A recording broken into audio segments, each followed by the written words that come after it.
Warhammer 40k. The futuristic grim dark universe that sucks if your skin colour isn't green, but most importantly, it's a lot more popular than Age of Sigmar. You see, I really like the medieval fantasy setting of AOS. The thoughts of swords clashing as arrows rain in overhead just tickles my brain in the right way. Something that tickles my noggin even more is the Skaven, a near endless swarm of psychotic rats that harness the unstable power of warpstone to fuel their various contraptions. Or they could just explode. Depends on how the dice gods favour you. If gambling with your life doesn't interest you, you weirdo, there is always Moulder and the various monstrosities. I call this one Princess. She's a rescue chihuahua. Enough about my silly rat men, since this is only to highlight how much I love the Skaven / AOS. However, I've been unfortunate enough to not find such a passion for a specific faction regarding 40k, as well as the setting in general. The thing is that I'm extremely neutral regarding 40k. I don't dislike anything, but don't love anything either. Much like how playing Skaven in Total Warhammer 3 got me into fantasy, I hope now I'm into painting. I just need to find that spark to ignite the fire. So in an attempt to choose the faction I like most, I'm going to be going through all the 40k factions in a roughly alphabetical order to get a general consensus for each of them, given a combination of my positive and negative opinions on each faction. Before we do start, I just want to state that I don't care about meta or anything along them lines. I'm a simple man,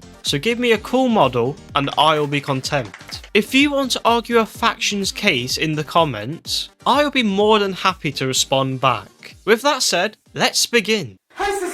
As simple as nuns with guns. Admittedly really cool nuns with even cooler guns. Their focus on religion is definitely a highlight for me. For example, the penitent machines are definitely my type of fucked up. Big durable machinery piloted by a purposely exposed pilot to seek forgiveness in battle. I believe it perfectly portrays how grim the setting truly is. I must say, I do like the 𝓘𝓷𝓭𝓮𝓬𝓲 too, since I'm a massive sucker for sharp edges. An example being my storm vermin. On to the negatives. Women. That's not me saying I'm gay, but I'm looking for something a bit more chunky, a bit more girth, a bit more longer. Okay, maybe my brain is trying to subconsciously tell me something. One more thing is that I don't like the Cupids. I don't know their lore, and quite frankly, I don't think I want to. So shiny, so strong. You cannot get a more main character army if you tried. Every Custodes is unique and engulfed in bloody gold. I love the look of their Swiss Army knife weapons and thick armour. However, I like a high model count, not necessarily hordes, but to be in the 50 range. Also, too much gold. Someone has to be the best of the best / the elite army. Sadly, it's not my cup of tea, but hypothetically if I were to play Custodes, I would definitely take the piss and pretend to have a superiority complex. Adeptus Mechanicus is what happens when you ask Tomb how many cybernetic enhancements you can safely have, and they answer with yes. I've actually been looking into these guys, since I do enjoy the semi-steampunk vibe they have going on. From goofy models to badass ones, they do have quite the decent selection. My only complaint is the lack of a big model with some sort of wow factor to it. Everything fits a theme well, but no model has me actually wanting to paint it. That paired with my need to paint every little detail, whilst cursed by shaky hands, means they might be a bit too much for myself. Definitely a possible contender though. This is just another Hellgate game. The first Xenos faction so far, and is sadly one that I know I'll never want to get. I don't know their lore, and it wouldn't make a difference. Nothing necessarily wrong with them, I just don't like skinny agile elves. Didn't in Total War, and still don't here. The Avatar of Cain and the mech suits are really tempting models to get though. Never back down, never what? Never give up. You've been given a last gun and told to charge forward into certain doom. What do you do?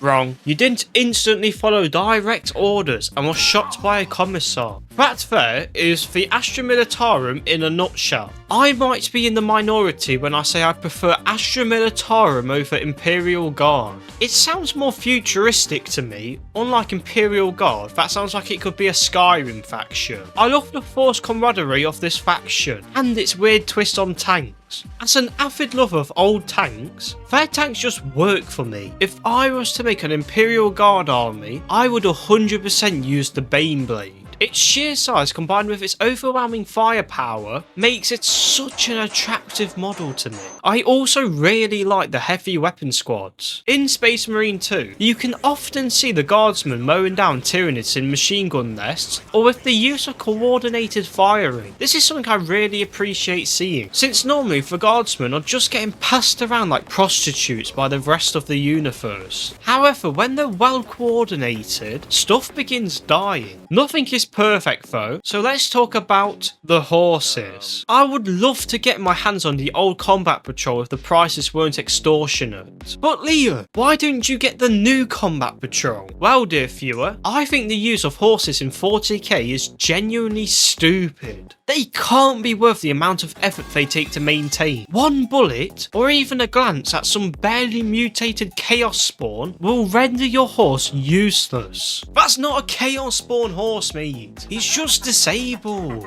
Ignoring the horses, I think this faction is a top 5 contender for who I want to get. I can't do this, man. I can't fucking do this.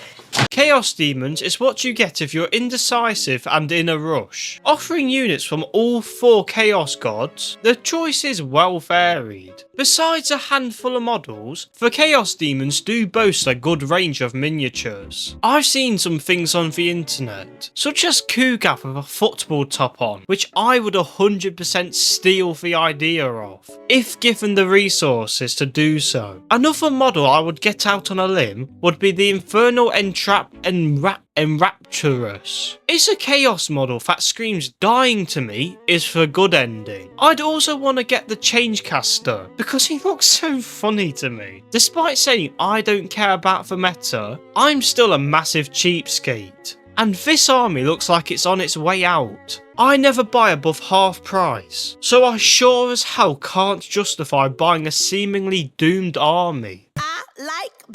For this one, I'm going to be bunching up the Imperial Knights and the Chaos Knights into one big boys faction. This doesn't mean I'm not interested in them. Oh, quite the contrary. I think that they are some of my favourite units in the entire 40k universe. The thought of big stompy robots slowly waddling its way over to the enemies as it unleashes a devastating barrage is very intimidating. Despite what I said about Custodes, I can justify a low model count when your models are ginormous. Choosing between the two, I definitely have to go with Chaos Knights. They just have so much more character than just guns on a hunchback.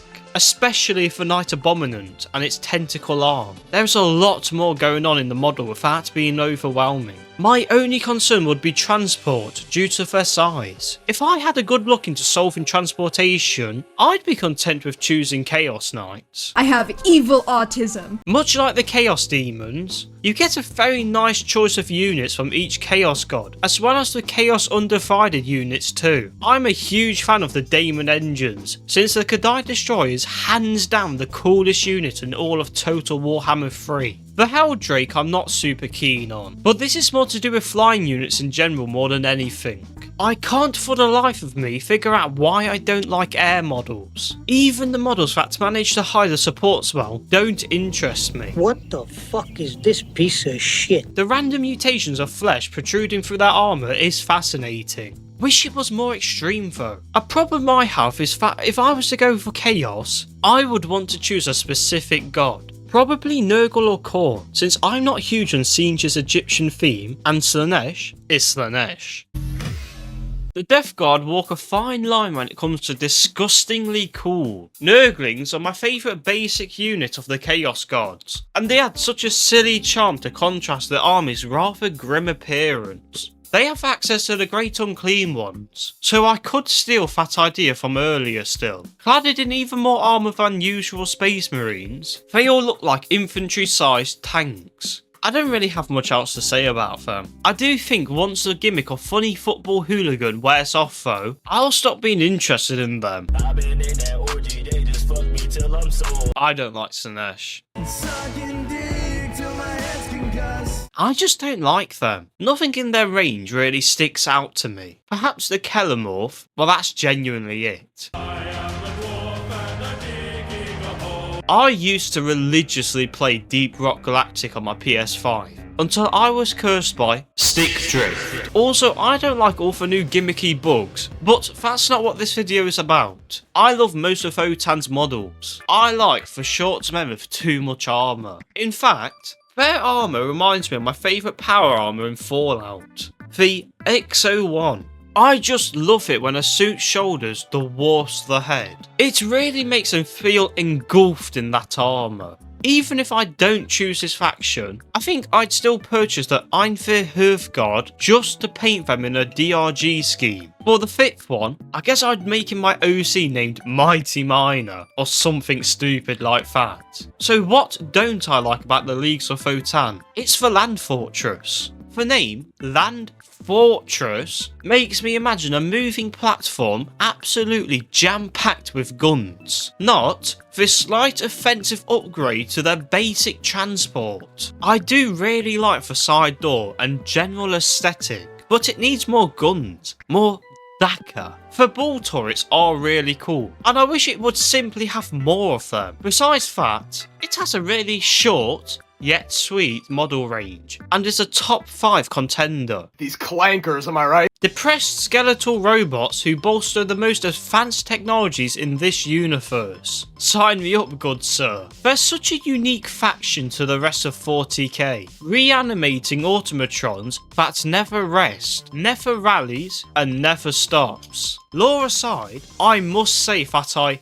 don't enjoy their models. I was able to get a bunch of unpainted warriors in a bundle, and didn't find them too fun to paint. There isn't enough for me personally to sink my teeth into when painting them. It feels as if they could be summed up to green and 2 metals. I know painting is a choice, so my only other complaint is that they're too thin. Bordering on anorexic, I want more girth to my models. The flayed ones are my only exception. Layers of skin sagging on their cold metal bodies is so messed up in a good way. I have a great shame to tell you regarding this video's legitimacy. I already collect 40k orcs. Kinda. In April, I was able to get around £300 of stuff for £100 from Facebook Marketplace. The main thing that was being sold was for old Orc Combat Patrol, well worth the £100 price tag alone, so all the other stuff made this a must buy.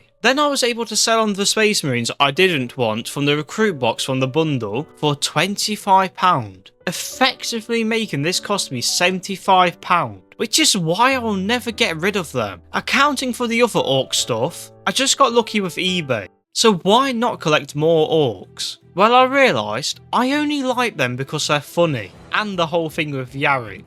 However, I realised that I can appreciate the orc's comedic presence in this setting without being an orc player. Not that I don't want to play orcs. I mean, their main appeal to me is the possible 120 Gretchen spam for around 500 points. It's just a matter of them being very similar to paint to Skaven. A lot of scrap metal and equipment that quite frankly shouldn't function, but manages to anyway. I prefer Skaven to orcs, and painting orcs feel the exact same as painting my ratmen, which means I can get burnt out on both armies at a time. Still going to keep them for a later time, just not going to paint them most likely. The pile of shame begins here, I see. Whatever Daddy wants, Daddy gets. As much as it may annoy people, I'm choosing to group up the Space Marines together and only mention the ones that interest me. I know it's not the fairest assessment, but my video, my rules. So the chapters that I would consider would be Grey Knights or Space Wolves.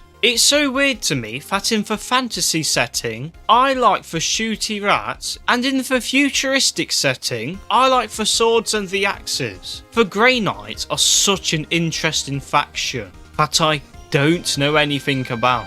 I love their helmets, and well, knight theme, as well as being in the minority who likes the baby carrier. The only thing that I must admit is that it needs some sort of cockpit or shielding for the pilot, which seems like quite an easy kit bash to me. The only thing holding me back is just how dated the models look. On the other side of that spectrum is Space Wolves, who just recently got some new models. Despite what I said about horses for Guard earlier, I can make an exception for the Wolves, because it's sick. The main highlight for me has got to be the 2 unique Dreadnoughts. Something so industrious about a boxy walker charging with an axe or fist. The sheer weight in every running step as the power behind that charge increases. The thing is that I prefer the Grey Knights over them, which makes it feel unfair to pick an army I'm not as pleased with because of its modern models. For Space Marines in general, I've not quite overcome the not minding to be the basic bitch aspect of the faction. Being the poster boy isn't always the best thing. They will still make it to my top 5 contenders. Happy birthday to you. Nobody likes you. Getting into 40k, I never quite got the hate towards Tau. I believe it's more of a gameplay thing, which obviously I can't give an opinion on. I mean, I've only ever played a single game of AOS so far. Apparently they are extremely shooty, which is fine by me, since that's kind of 40k's main difference. Their standard warriors do look good, but I'm not huge into blue faces. The battle suits is where it's really at for me. All of the battle suits look very high tech for such a relatively new faction coming into the scene. Still technically Tau, the Kroot are a cool addition to the roster, breaking up the high tech with their crude weaponry. Glaze aside, I have to be brutally honest and say I don't like them either. The Tau just don't work for me. I hate to be annoying, but I can't explain why. Maybe it's the stigmatism around the army that's putting me off, which is a shame. I can't pinpoint any other faults, so this could well be my subconscious thinking behind it. Like Genestealers, they're just not for me. Some good models, but the Egyptian theme ain't it, chief. Also looks like a living nightmare to paint for trim. A never-ending swarm sounds just up my alley, so I bought the Leviathan half of the Tyranids for £40 off eBay, put them together, primed them, and began painting. 10 minutes later I had done my first gaunt, only to realise it was really boring. A skin colour, a shell colour, and some others for the details. I know the more talented people put a lot more time into these models to make them look superb, but I wasn't a fan. Too basic for me, and I know paints are a choice, so I could have tried harder. To counteract that argument, I didn't want to. There was no appeal for me to do so. Anyway, I sold it for £55, which meant I made profit. Not on purpose, I just overpriced it expecting to be haggled. I have the shiniest meat bicycle! Lastly, we have World Eaters. The X for the X-God, X for the X-Throne army. I love Khorne the most out of the Chaos Gods. Red and gold is such a cool colour scheme. The mechanical cavalry is so terrifyingly awesome. The Lord of Skulls is exactly how I'd imagine Khorne would make a siege machine, and Angron is such a good representation of Khorne as well. The main issue I have with this army isn't actually its fault, but because of real life applications. 2 of my friends want to get into World Eaters / Chaos Marines, and I don't want to have the same main army. In addition, I like a bit more shooting, which is Khorne's own form of heresy. Conclusion. And that's everyone, I believe. If not, sorry not sorry. From this, I'm at least able to narrow the choice down to 5 main contenders. Grey Knights, Space Wolves, Astra Millitarum, Chaos Knights, and Leagues of Votann. Orks maybe instead of Space Wolves, but I'm not sure to be honest with you. Again, if you want to discuss a faction you think I didn't properly represent, then comment down below and I'll answer. Unless it's Emperor's Children, then I'll just give you a dirty look. This is my first video, so if you enjoyed it, then like and subscribe. If you didn't agree, and consequently dislike the video, just know my opinion didn't magically change. With all that said, in a while, crocodile.